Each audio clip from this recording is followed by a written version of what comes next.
Hi there and welcome to episode 166 of the ADHD Adults podcast. I'm James Brown, the man who committed to supporting the environment by impulse buying an electric car.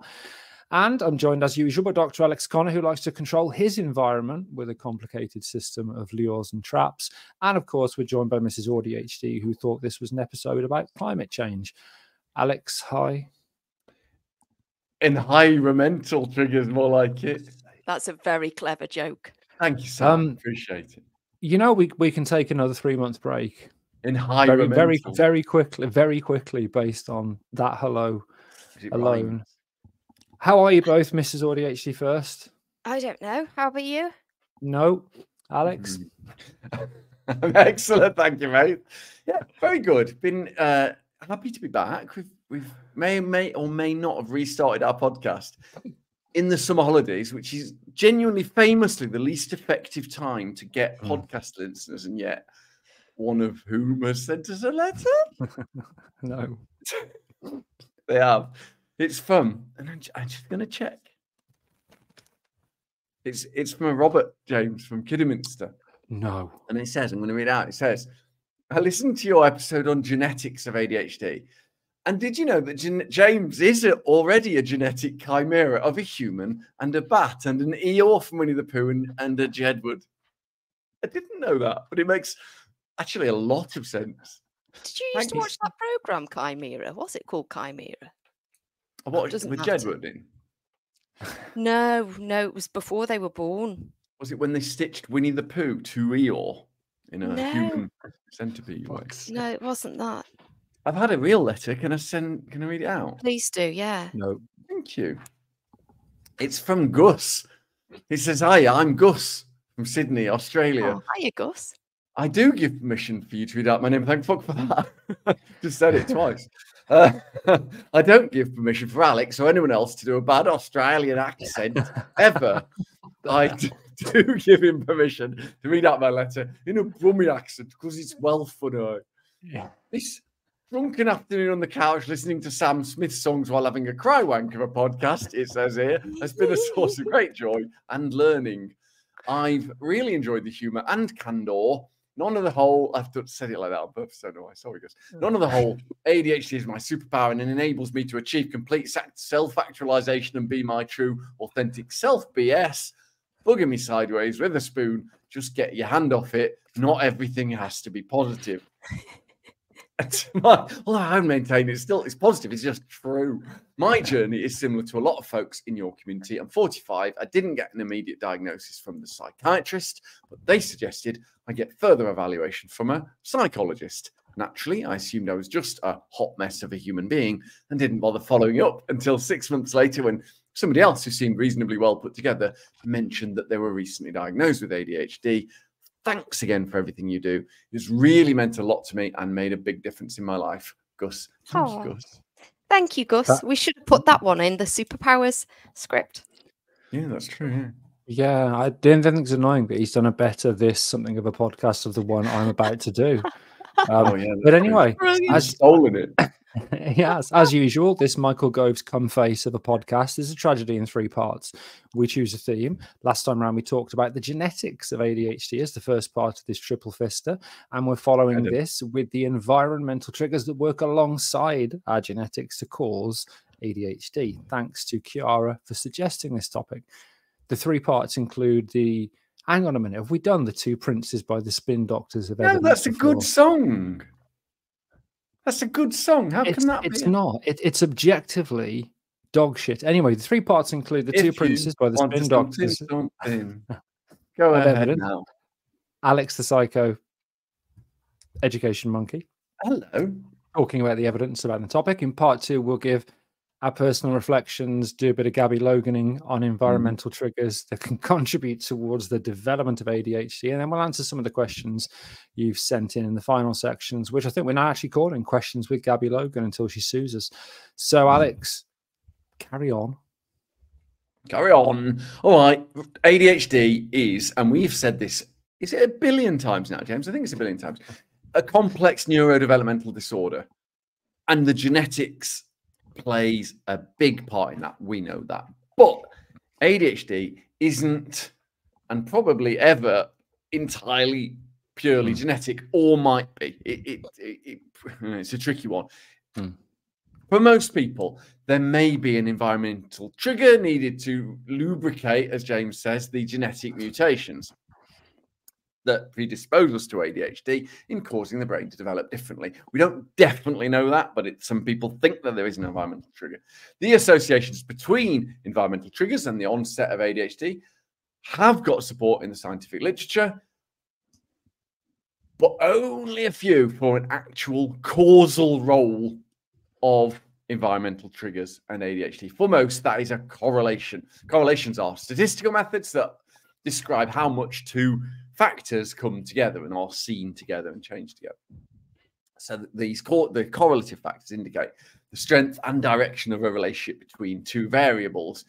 For example, if height and ADHD were positively correlated, that would mean the taller you are, the more ADHD-ish you are. That's not a thing. Well, as far as I know, I don't know if anyone's checked. Correlation does not always imply causation. You have to be so cautious with how you handle those statistics. It can often be a coincidence. Just because two things are correlated, it doesn't mean that one causes the other to change. And you certainly don't know, even if it does, which one causes the other. Anywho, scientific opinions say that statistical correlations between environmental triggers and ADHD are due to some linked genetic and environmental effects. Why they're called correlates and not causes, I guess. So these environmental triggers, did you say, can they happen? Well, not at any time, but can they happen at any time? What a shit question, Jesus! Excellent question, Sam. Shit question, James. I was supposed to cross one of them out in the script. Yeah, most of the strong evidence, but it's ADHD evidence. It says there's a specific window where most, but not all, but most of the possible environmental triggers occur in the same time period, which is the perinatal period. That is, peri means around, so that is just before and after, including the birth bit of birth. We know that ADHD is a neurodevelopmental disorder, and environmental triggers or events that happen after childhood are not going to cause ADHD, certainly not the ADHD that we are discussing. This idea of an adult onset ADHD, we're not talking about that. If it exists, which there isn't evidence for at the moment, this isn't that. Symptoms for getting a diagnosis of the ADHD we're talking about have to occur by definition before the age of 12. The brain will have started to develop differently by then. ADHD-like symptoms can develop through other things, though, PTSD and actual physical head trauma and so on. So, if these environmental correlates are direct triggers for ADHD, it's the ones that occur around the time of birth. Some occurring maybe in the years that follow, but very unlikely that it is about environmental triggers happening later in life. Is that clear? I think so. I think this happened last time, but I can't remember. I can't really do my bit here, can I? Because the whole fucking thing is about ADHD. So, yeah, no. the evidence, as you've said, is correlative and not necessarily strong. So, for example, being brought up in Utoxeter, would that be strong evidence? Give us an idea of what we do have some evidence for, Alex. I mean, yeah, it is a good question. I like doing these ones where it's about ADHD, so you can't do your stupid. What about ADHD? What about ADHD, bub? Is that a thing? So there are some grouped environmental factors, as you know, James, which have strong enough evidence that they are listed in the great big exciting paper that we like, the World Federation of ADHD's International Consensus Statement, which was published in 2021. It's good. And in that, there is boring list clacks on, I'm afraid, but there is exposure to toxins like lead. So that is, you don't need that, but that was one that may be causing ADHD. Smoking, possible prenatal exposure to smoking, bit controversial. Huge meta-analysis found, though, that maternal smoking was associated with a more than 50% increase in incidence of ADHD. But, and it's a big but, James, when that data was checked and to see if you've got a family history of ADHD, which let's face it, almost all of us have, that link went away. So a slightly smaller study of 100,000 people found that childhood exposure to secondhand smoke was associated with likelihood of ADHD. But remember those correlates? It's also improbable, I think, that the people with ADHD are more likely to smoke. It's the drug in it. That last bit was not science, my thoughts. Artificial food dyes. One of the biggest societal misconceptions about causes of ADHD are through association with very, very small increases in ADHD symptoms of using food dyes. And that's really small studies. And again, food dyes tend to be associated with socioeconomic class levels, and ADHD people tend to be slightly lower. Load of old bollocks. Medications like paracetamol and anti-seizure drug, valproate, during pregnancy, taken by the mother during pregnancy, to be clear, have been shown to increase risk of ADHD developing by 33% and 50% respectively. However, the comorbidity factors of genetics also might be playing a role. Chemicals used to harden plastics. It's a joke in there, isn't there, James? I think. So there's one which I can't remember the name of, which looks a bit like estrogen. Can you remember it, James? Phthalate. Oh, yeah, phthalate. Thank you. Seems to have a role in maybe some children of parents with high levels of, is it phthalates? Having children. So the parents with high levels of phthalates having children with 3 times the likelihood of ADHD. There are more. Air pollution, traffic emissions. Did you hear me say pollution? I thought you were going to do a little, oh, that's it. Sorry. Yeah. Traffic emissions, but you, like James, are very bored. I should imagine. One headline takeaway: sugar is not an environmental correlate with ADHD diagnosis. Doesn't cause it, no matter what the Wixes of the world may have said or missaid, depending on how much you like it. And he's trying to row back his position. Really so good. What about other we've done nutrition. We've done nutrition. We've done nutrition. What about other nutrients if sugar don't do night? Well, we won't do the nutrition bit, but we'll remind our dearest listener that there are some nutrients found to be lower in the blood of children with ADHD. Correlation, remember, iron levels, omega-3 oils, vitamin D levels, but supplementing with these nutrients or even changing your diet to include them has not been shown to have any effect, any significant effect. And in some cases, that's because we haven't looked properly. In some, like omega-3 oils, they have been looked at, and so far, no effect was found. What else you got? Come on, just hit be me, patient. tiger. Shh. Do you remember we said most of those environmental triggers happen around birth? Well, studies have looked at events during pregnancy and birth and found increased rates of ADHD in preterm or very low birth weight babies. Studies have backed this up. Maternal hypertension, so high blood pressure, might have a small impact on developing ADHD. Preeclampsia, which can cause hypertension, has been linked, especially if the child is also born small for gestational age. Some evidence for children of obese mothers, 60% more likely to risk ADHD, but of course the link between obesity and ADHD is already there. Hyperthyroidism in the mother might have a small effect. History of miscarriage, especially multiple miscarriages, can cause almost 25% increase in the risk of developing ADHD. There's a lot of numbers in this one. At this point, and we cannot stress this enough, it sounds like what we're saying is the burden of environmental triggers is dropped directly on the shoulders of mothers for ADHD, and it isn't fair, and it very likely in many cases isn't accurate either because of environment, because of socioeconomic factors. We know that some issues around paternal nutrition and the impact on sperm could impact how children grow in age, but no one is really looking in fathers for reasons. Certainly not anywhere near the extent that they look to blame the mothers, we think. So this is a result of what research looks at rather than what is true. I am getting so bored now, so bring us home, cowboy. It's a long one, isn't it? Okay, right. Last group, there's a broad group of controversial things. So all the controversial ideas of things that cause ADHD sit. That is deprivation, stress, poverty, emotional and physical trauma. It's really difficult, this. We get letters when we repeat the science, and we also know that the science isn't wholly accurate. But what we will say with some degree of confidence is that you're twice as likely to have ADHD if you are born to women who lost a close relative during pregnancy. The inattentive type ADHD has been associated with being exposed to sexual abuse and physical neglect, but again, correlative. Family income levels is associated with ADHD, so lower levels and increased rates of ADHD, all seen in a separate study after adjusting for familial and genetic risks of ADHD. So some effects of societal socioeconomic level.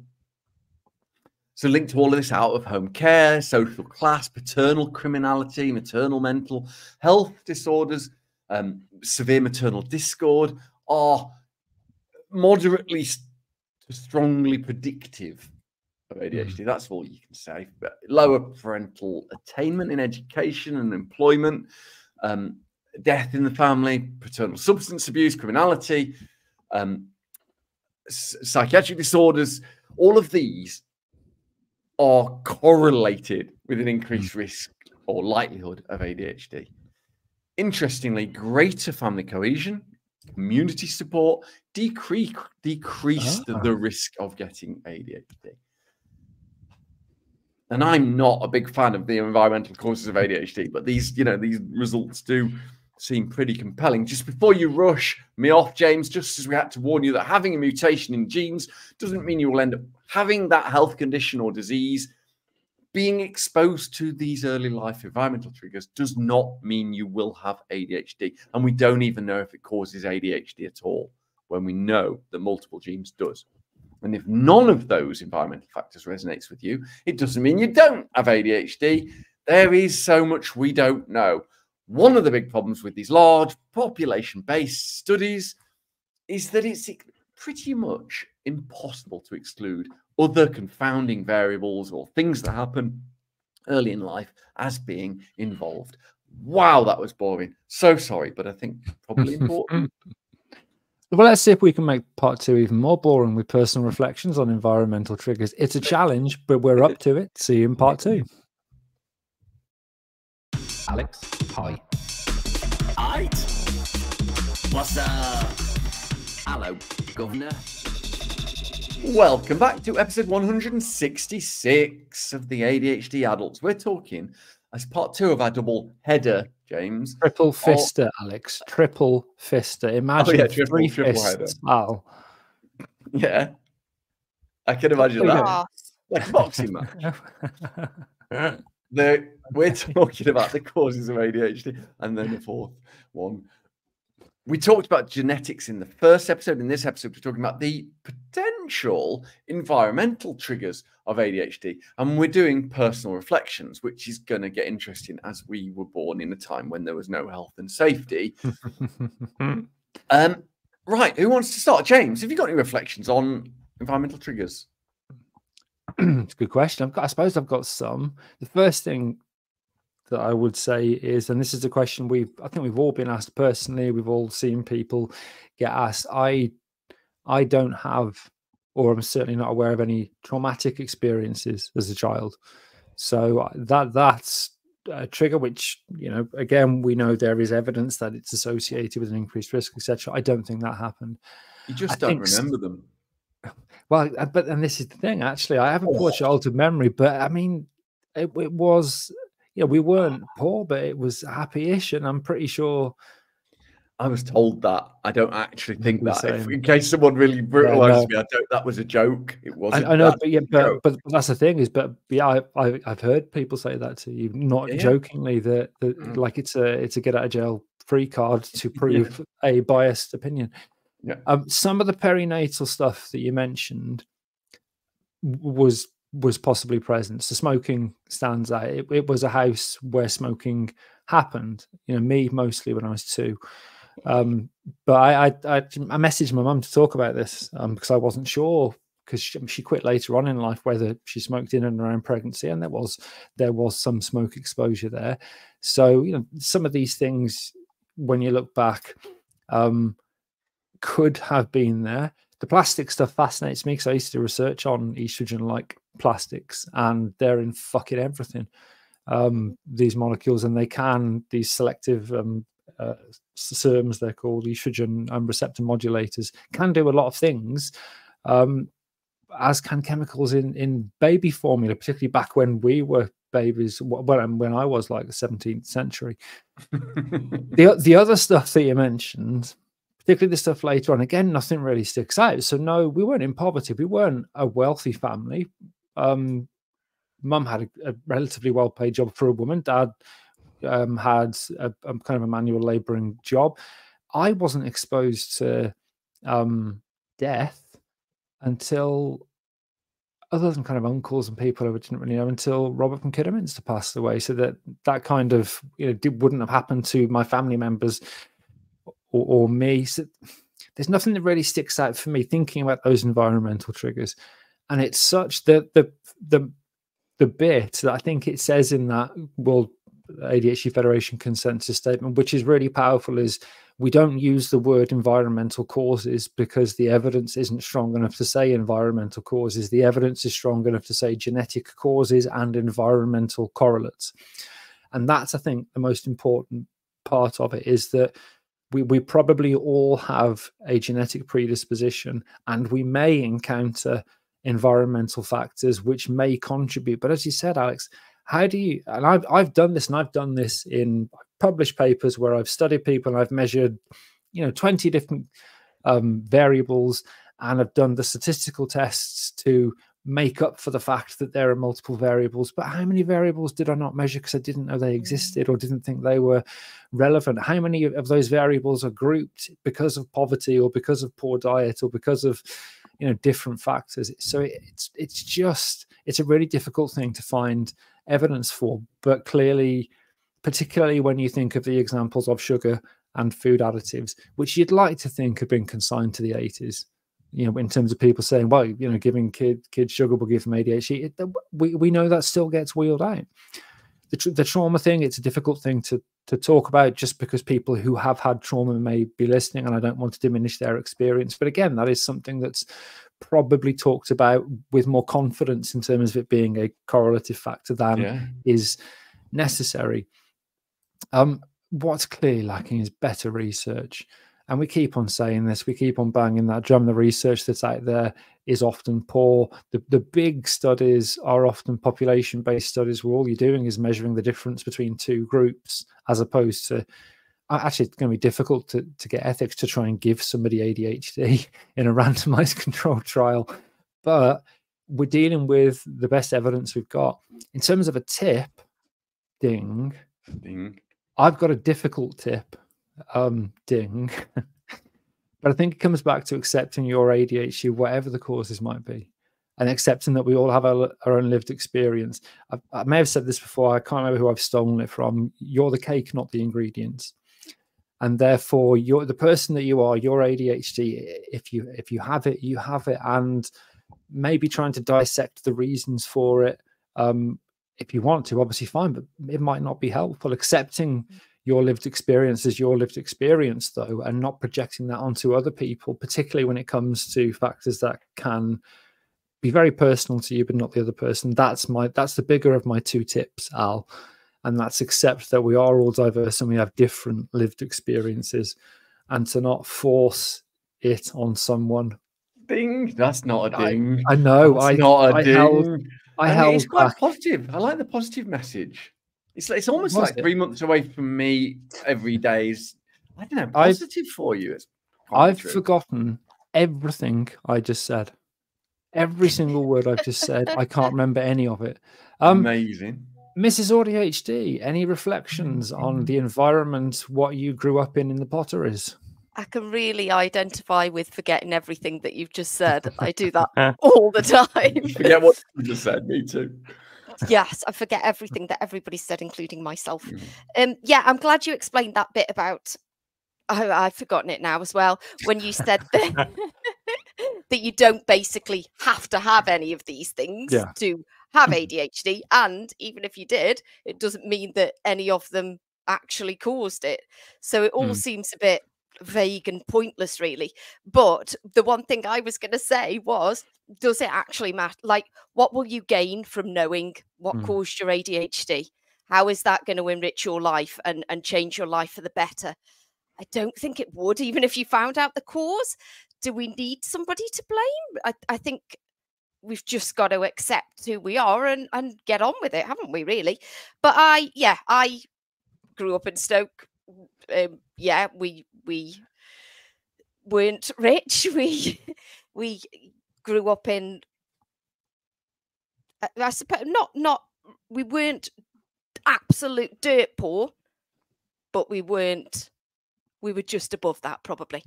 And I did have some trauma, but as I've said before, that came, well, it was because really of my ADHD. So it wasn't a cause for me. I was beaten because I was naughty, like a naughty boy. So yeah, I haven't really got anything to say. And even if I did have, we don't even know if they do link with ADHD anyway. So it would be pointless me saying it. So I won't. Alex. What about you, Alex? Thanks, Sam. Flawless. Okay, right. I'm going to. This is a statement that is not science. It is a scientific opinion, but I know I've just read out all the correlates, but I don't scientifically believe that there are any real environmental triggers that cause ADHD. I think it is almost purely a genetically programmed disorder, and I think that the environmental correlates we see in the studies are probably causing mutations that increase the numbers of people that meet the genetic levels needed for ADHD. And I think there are a few elements like brain trauma, environmental triggers that look exactly like ADHD, but their children won't have it because it's not a genetic mutation. And I think that is something else. So I don't think really that there are environmental triggers for ADHD. And I know you and I disagree a bit on that, James. We rarely do disagree on the science, but I don't know how you feel about that. What is an opinion? I don't want people saying, no, it's not the science. But a lot of the things that I wasn't exposed to, I fit into the category of nobody should have ADHD in my family, and we all bloody do, including the next generation who are really young now. They have Tourette's, they have the thing because it's a genetic neurological disorder. And nobody smoked in their lives. No, they weren't exposed to the things we were in the 80s. And also looking at the data, I just find it highly unlikely. Yet again, I just need to say that as a personal opinion. Don't shout at me. Really important, I think, is that we absolutely know that you've got to be trauma informed to work with people with ADHD. But, and it's a massive, great but, James, people with ADHD are far more likely to face trauma. Full stop. We know that. Childhood trauma and adult trauma. For loads of reasons, partly because of what you said, Sam, that we don't fit into neurotypical society, but also because our parents, the people around us, are often undiagnosed, untreated, unsupported people with the ADHD genetics. So they're not doing that well. On average, yours might be, whoever you are, but not mine were, but some aren't. And on average, they're not. And I think that is the correlate between trauma and ADHD, emotional trauma, probably. I'm going to get letters from today, aren't I? Where are they going to send them to? Yeah, PO box. I could probably do going live. Right, this is my tip. It is, yes, it doesn't matter knowing the environmental triggers if you can't do anything about it, but knowing that it is genetic for the most part, for me, was incredibly helpful for supporting my nephews, my nieces, and actually my own kids really, really early. When I first realised that one of my brothers, at least, I mean, it's both, I just was trying to add a bit of mystery, probably had ADHD. Genuinely, a bit of me was annoyed. That's my thing. Really? Yeah, really. I mean, it was fairly fleeting. It was only 5 or 6 years. And that's not true.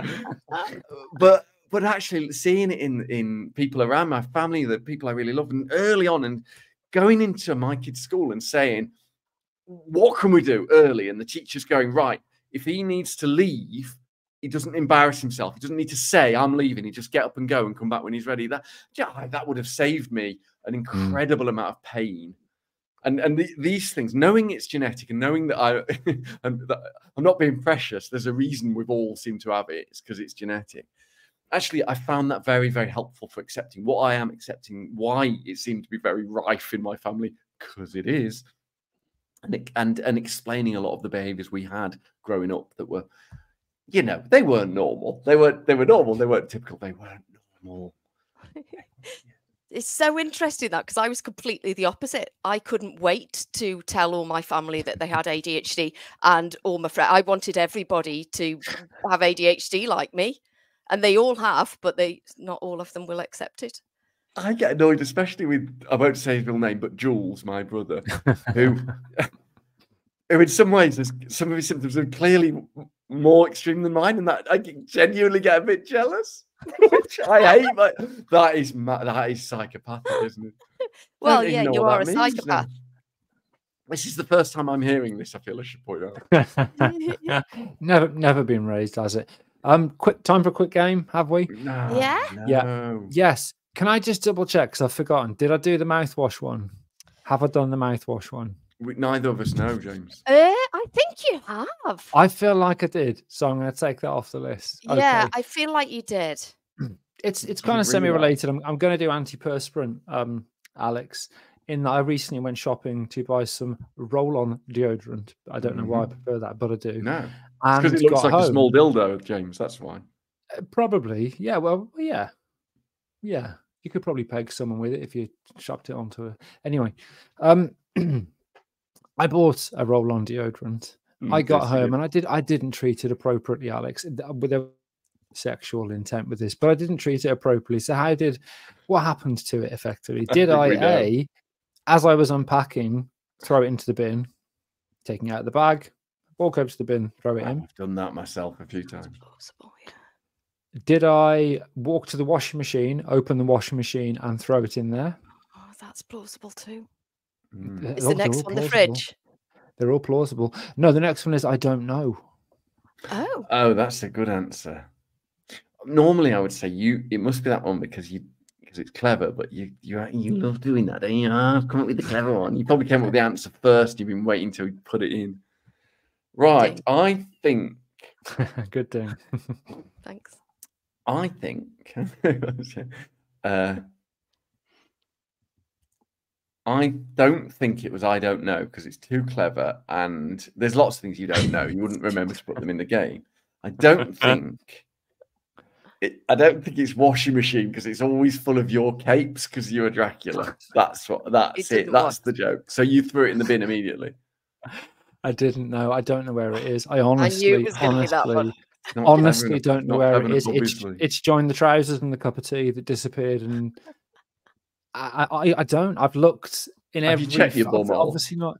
Have I taken it? No, because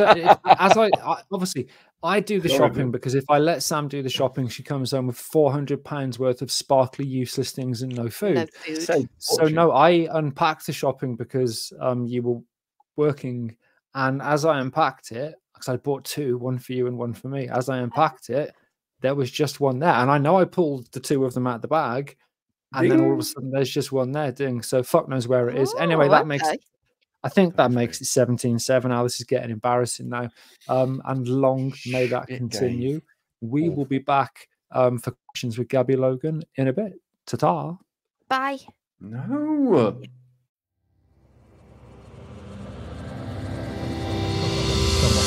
Matt Farr won't bring us back in. It says Alex to bring us back in. It says Alex. Oh, sorry. Yeah, I know. I've got. Okay. Oh, it was normally Sam in part 2. That's why. That's all right. Doesn't matter, does it? Okay. No, I know. Right. Coming back in 3, 2, 1. Welcome back to the ADHD Adults Podcast. This is episode number 166, where we've been talking about the causes of ADHD 2, environmental triggers, except they're not actually the causes, or they might be. Nobody knows. In this part, we're answering your questions. Not all of you, just 3 of you. I'll go first. This first question is just before you do, the way you enunciated then was so Pam Duve. It was so, welcome to episode 166 of the ADHD Adults podcast. Do you get much work, Sam? I do that a lot, apparently. I liked it. It's I mean, it's better than 150. When I get nervous, I particularly do it. My speech. Why would you be nervous? You've done this 100 times. I'm sweating because it was all going wrong. Anyway, this is from Muddle-Headed Wombat, and I really feel that harsh. at the minute. Yeah. Oh, is the nature versus nurture debate? They didn't say ooh, that was me. Is the nature versus nurture debate relevant to ADHD? I am one of 4 adopted children, the only one recently diagnosed as an adult with ADHD. The interesting discovery I've recently unearthed is finding my birth brother who has ADHD. I hope you can discuss this sometime. Is it more likely the environmental, this is in rabbit ears, is it more likely the environmental factors or the inherited genetic link that is more commonly associated with ADHD in your understanding? Is environment or genetics more likely to play a role here? Genetics. Yeah. Before Alex says that again, for anyone that's not watching on video, the look on Alex's face when Sam said that bit's in rabbit ears was priceless. It was almost painful. So annoying. Inverted commas. Yeah, but I feel better. Do you want, Alex? Do you want to reiterate exactly what Sam said? Genetics. Yeah, it's genetic, isn't it? Yep. And actually, to be honest, Muddle-Headed Wombat, you're a really great example of the science that gets done on exactly that. That's what we see time and time and time again. That it's 80 to 90% hereditary, which could mean pretty much 100% genetic. That's actually, it's those stats that are the reason that I think the environmental causes, direct causes of ADHD outside of being mutagenic to our DNA is probably unlikely for the most part. What I would say to gently challenge that, and obviously normally I wouldn't give a fuck about your feelings and would just challenge you with violence rather than anything, is the gene interaction element of this, gene environment interaction element of this. Yeah. So it's possible that these environmental correlates work with a genetic mutation to, if you like, allow it to flourish or have an impact. So this is where the terminology is important. So it is almost all nature in almost all people, but the environment, the way in which the environment interacts with genes can possibly make up some of those other few percentages in terms of its risk. And is that when it turns the genes on or off? Is that what you're talking about? We don't know. Interestingly, we're going to talk about that in the next episode on epigenetics. Yeah. But just quickly, Sam, imagine the environment could be 2 people, and one of them's got a butler, and they've both got the same ADHD level genes. I can't imagine. Would they both? I know, but would they both, if they were just on the threshold of ADHD, would they both reach the level needed to get the drugs and the meds? Or maybe the environment of living in if you lived in a difficult environment, it might make how you dealt with it worse, and therefore you would reach diagnostic levels. It sounds like, if you've got a butler, then you've got support. Yeah, so you might not realize, you might not reach the level needed for the diagnosis. And so because ADHD, when we talk about it, it gets a bit fuzzy around the edges, which is what James was saying. And an environment, you might have nearly the genes, and your environment or those triggers of smoking, it might just tip you over the edge. So it wouldn't start you from naught, but it could be that trigger that James was talking about. Are we in the pocket of big butlers? Because there's been a lot of butling going on in this question. Anyway, I think we've answered. Next one, Alex. That. I answered it, and then you 2 waffled on. Fact. Fair. Question 2. This is from Owen, spelled E-O-I-N, which is one of the better ways to spell it, I think. This is interesting. It says, how many ways are there? Yeah, loads. So there's like Owen Glendower, isn't there? And this isn't helpful. It says, I'm constantly seeing adverts for apps that test you for your ADHD type. So am I, Owen, and they're bollocks.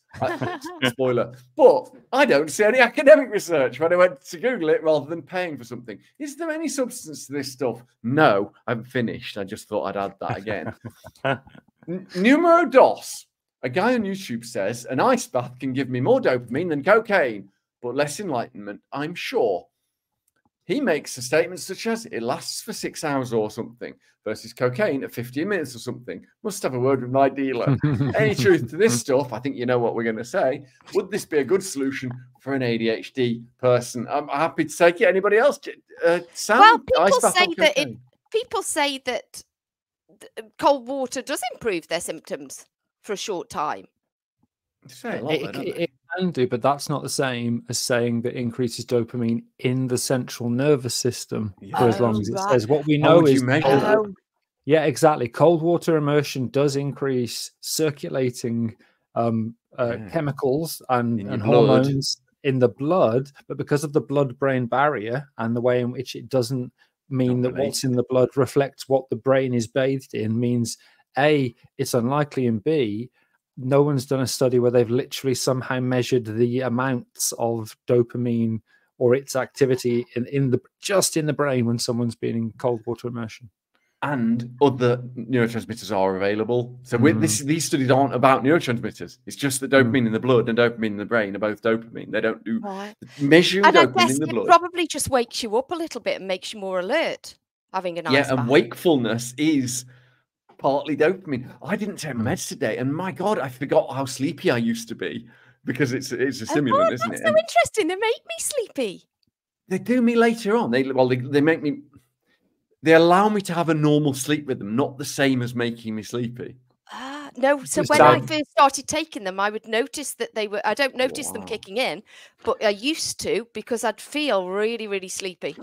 Wow, that's paradoxical calming, and it's the same with eating. You get more appetite, whereas other people get suppressed appetite. But we're all different. Just to quickly answer the first part of Owen's question, which Alex already answered. This is something that fucks me off, and actually, it's something that both Alex and I have been chatting to somebody in the media about, because there's a news story that's probably already come out by the time this comes out, because the Advertising Standards Agency have banned 3 adverts for supplements which have been claimed to cure or treat ADHD or autism, because supplements aren't regulated and apps aren't regulated. There's one which I was looking at today actually, and in the advert it said people with ADHD have less dopamine. That's not true. Even I know that. Exactly.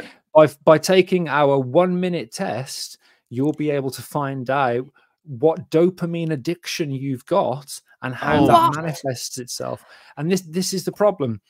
We're talking about unregulated products that desperate people who are either waiting for an assessment or can't get meds at the minute because there's still a fucking med shortage are trying because they just want to help. And if you're selling an app that's £15 a month or a fucking bullshit snake oil supplement bunch of minerals with the word dopa in it for 30 quid a month, you're raking it in because people are in desperate need of help. They are. And no, apart from the main 3 diagnostic types of ADHD, inattentive, hyperactive, impulsive, and the combined of the 3. There aren't other ADHD types. That's a load of old bollocks. The ring of fire type. You see it in so many of these apps. Are you ring of fire ADHD? I've got that one. It's just, it's Anyway, and also connected. I know where your roll-on deodorant is. That is. Is it with the 3 fists? It is with the 3 fists. We're talking a lot about my arsehole, aren't we? Actually, that's something that normally happens. Anyway, fuck me. I've got a question from Jamie Butt after we've just talked about my arsehole. Perfect. Brilliant. That's incredible. Anyway, hi ADHD gang. Something I've been asking myself all my life and only recently started thinking it might be ADHD related. Is it possible that ADHD makes it so that you can actually get worse with practice? I find that the more I do of a thing, the more mistakes I make, and I actually get worse the longer I do them. So like practicing chords on a guitar and doing it over and over, ding, question mark. No, I'd say that is a ding, Jamie Butt, ding.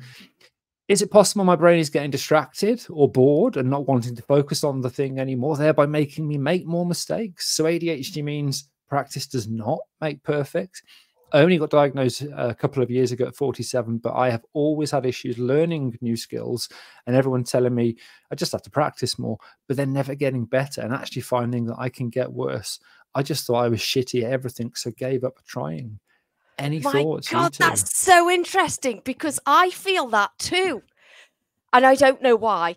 And I was saying something related actually to Laura when Laura and Kirsty and Nicole were around yesterday, that because I was talking about when I did my one little talk and how I couldn't rehearse it because my brain just got bored with it. And then I was rushing through the talk because I thought everybody else was bored with it, like I was bored with it. But I was saying to them that I can't rehearse what I'm going to say ever.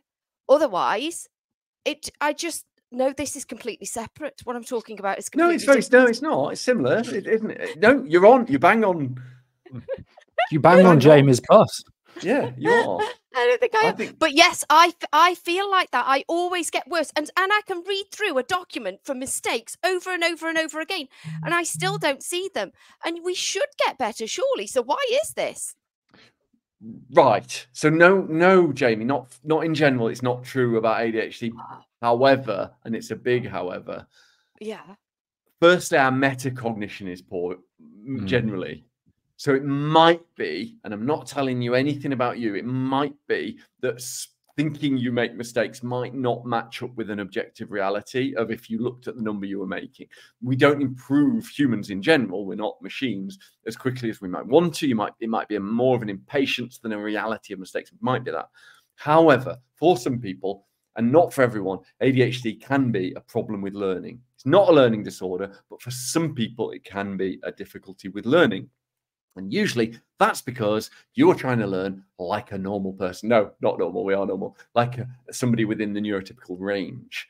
And therefore, it might be more how you're learning and having it internalized what other people do to learn. Oh, well, they just read through it and learn. And actually how we and how you learn might require a bit of thought about when you have learned new skills and what process you used, rather than it being us not getting better with practice. We do, like anyone else, but how you learn and how you practice might need to be a bit tailored.